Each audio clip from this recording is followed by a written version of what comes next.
Giza platosu sadece kumun üzerindeki taşlardan ibaret değildir.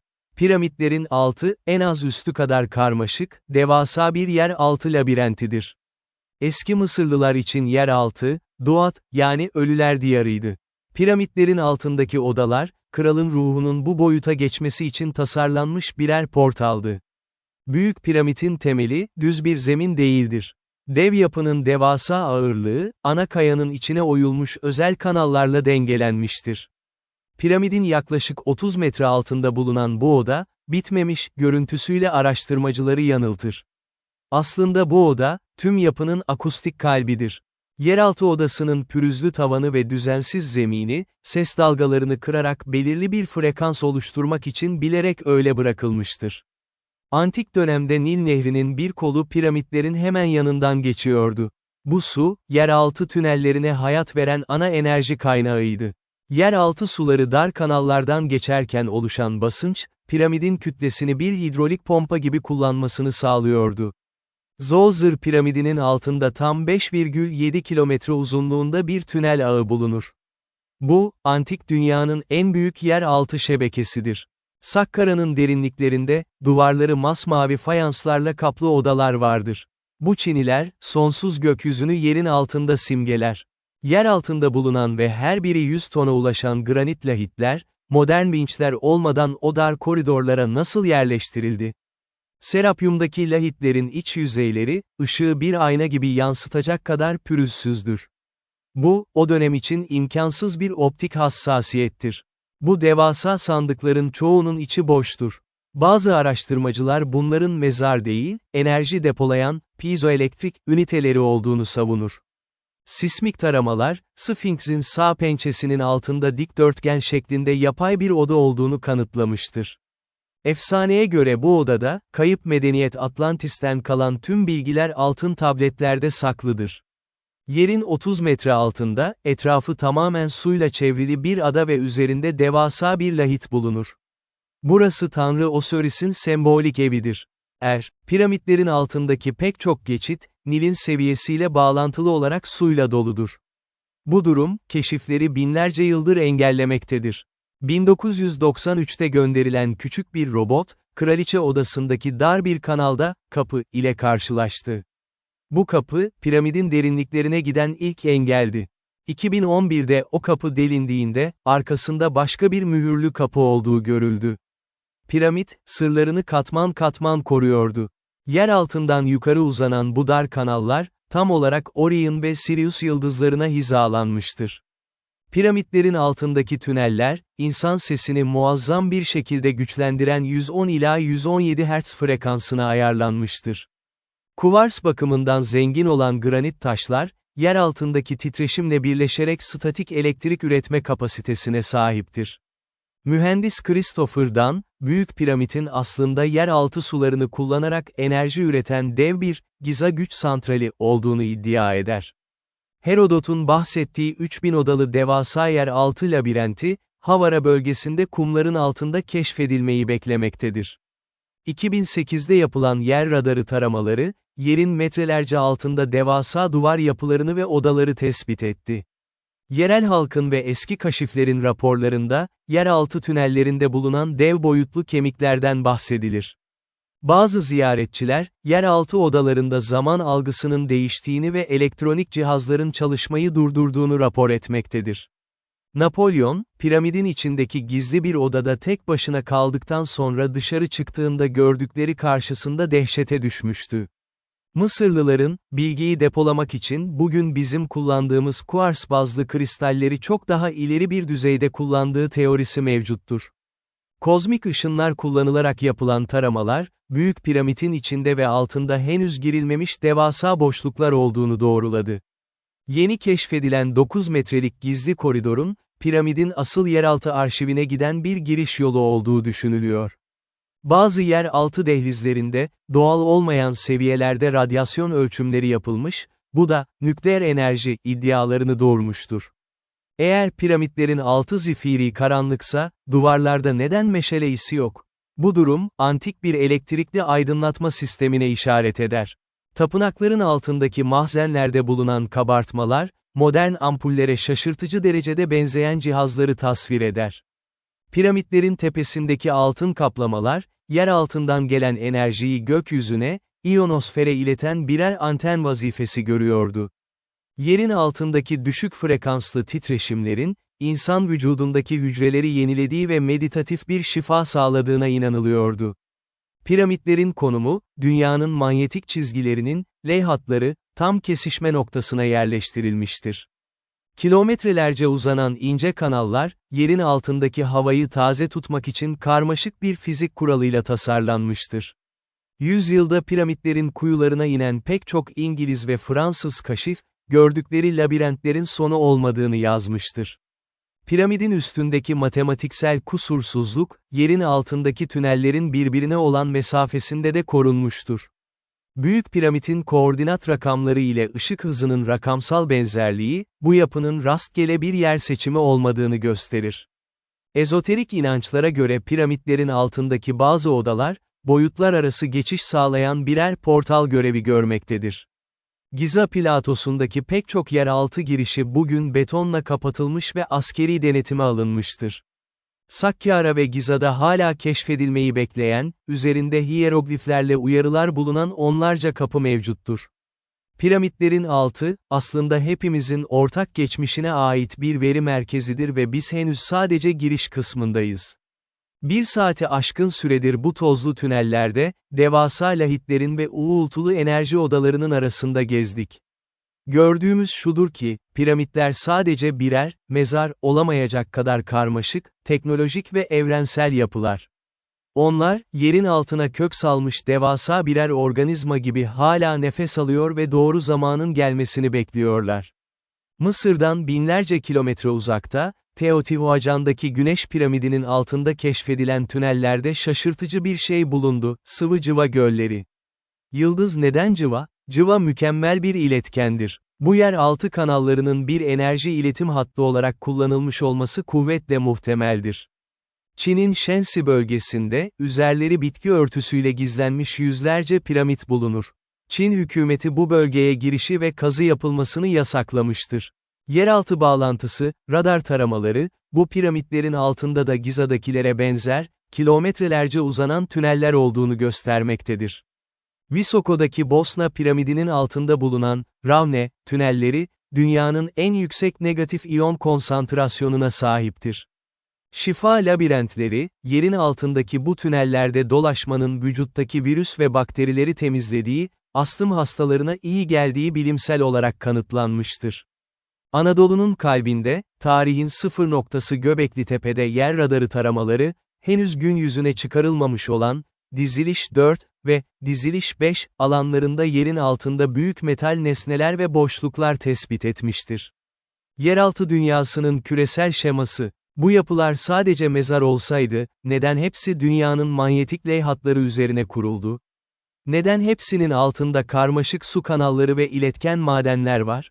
Tüm bu veriler tek bir noktaya işaret ediyor, antik dünya, bizim hayal ettiğimizden çok daha ileri bir teknolojiyle birbirine bağlıydı. Piramitlerin altındaki tüneller sadece birer geçit değil, dünyanın kendi enerjisini kullanan devasa bir küresel internet ve enerji ağıydı. Dünyanın farklı kıtalarındaki piramitlerin neden aynı geometrik oranlara ve yeraltı sistemlerine sahip olduğunu hiç düşündünüz mü?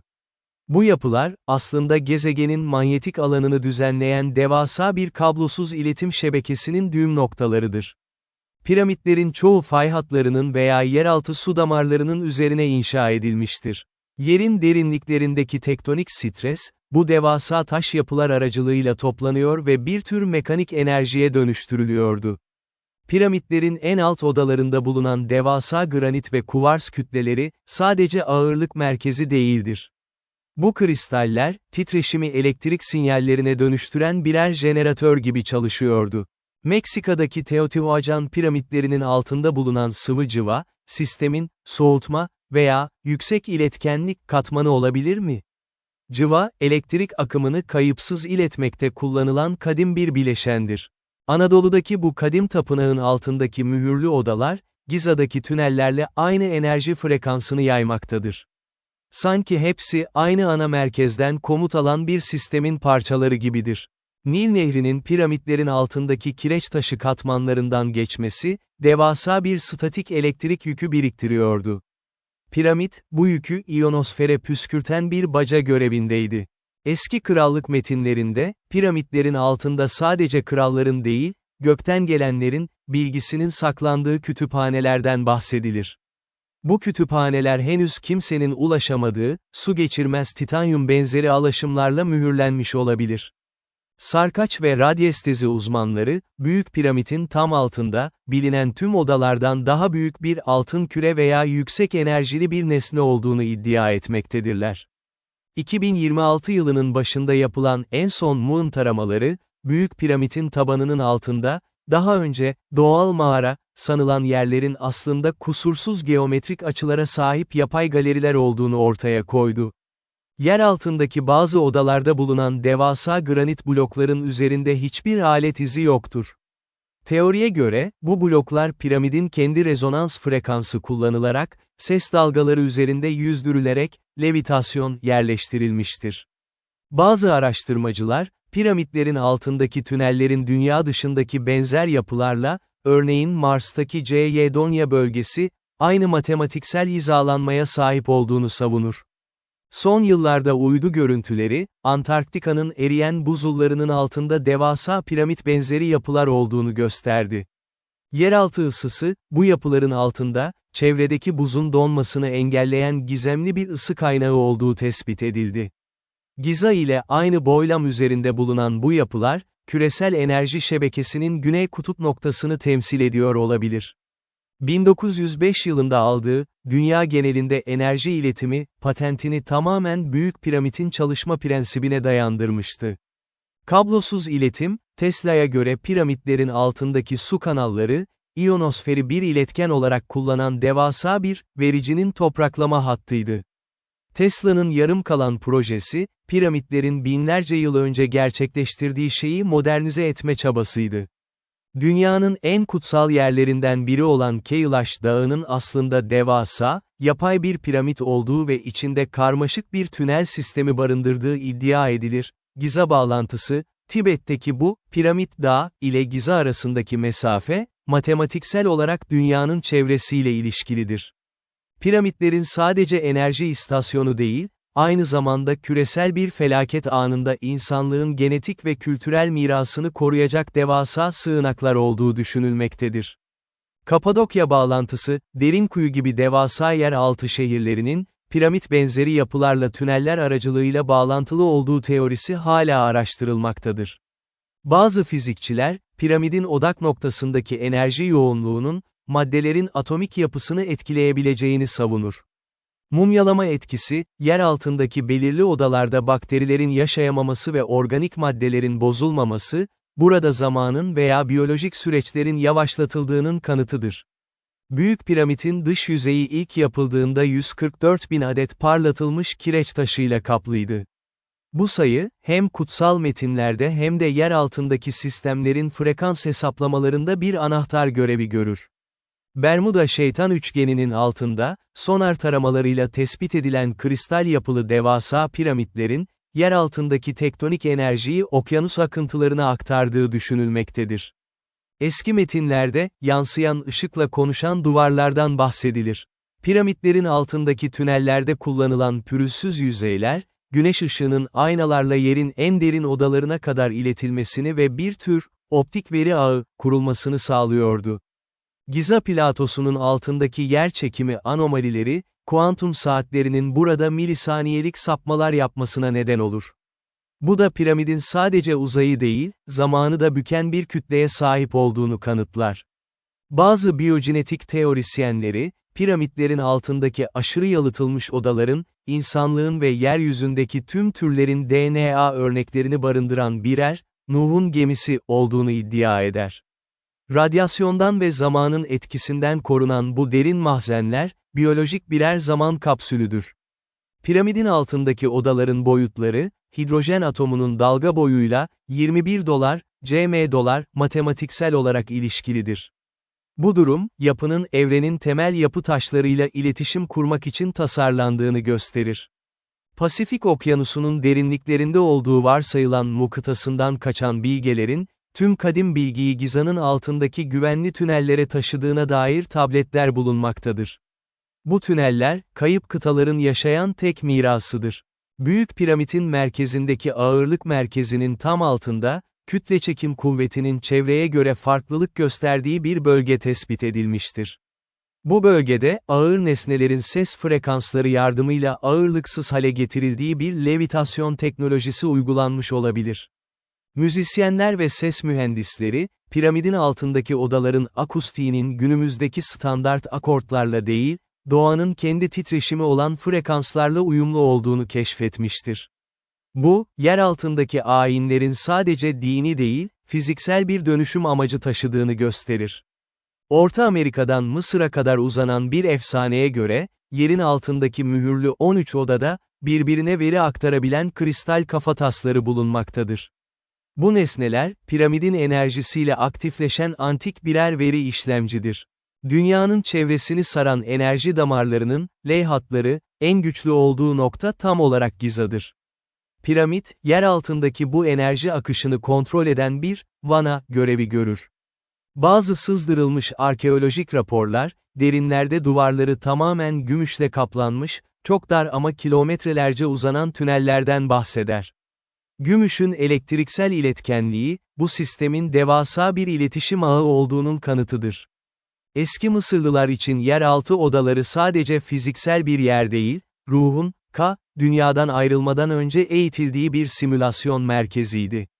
Buradaki semboller, bir tür kadim psikoloji dersi niteliğindedir. Neden hala en gelişmiş teknolojiyle bu tünellerin sonuna gidemiyoruz?